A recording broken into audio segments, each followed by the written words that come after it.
Thousands of refugees fleeing that war and the war in Afghanistan are now being pursued by winter.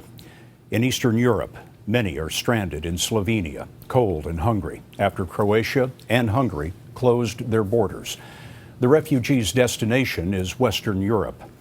Desperate parents are now breaking up their families to save their children. Charlie D'Agata reports that 15,000 kids have applied for refuge in Sweden. The ferry from Germany broke through the gloom of a thick morning fog, leaving behind the heavy shroud of danger and uncertainty. Among the new arrivals are a record number of teenagers traveling on their own. In Sweden, children who qualify for asylum are granted residency, $275 a month, an education, and a place to live.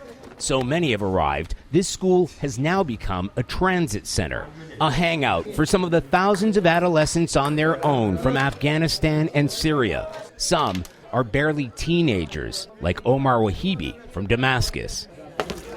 13 years old? Yeah. And you came by yourself? Alone? Yes. Omar told us his parents had made the decision when the war wouldn't let up. They said at least in Sweden, he wouldn't die. My mother was crying, he said. She was very upset that I was leaving. Do you remember the last thing that your mother and father said when you left? They said I should go, he told us, and they hope one day to see me in Sweden. For many, that's the aim, to be granted asylum and then bring their families over too. Matilda Brink-Larsen is the social worker who runs the transit center.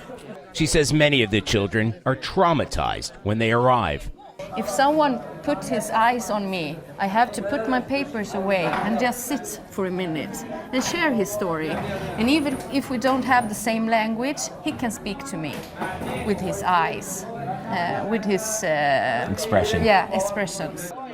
She and her colleagues are trying to give them hope for a better future. So when you grow up, you want to be a doctor? Yeah. That's a big dream. Yes.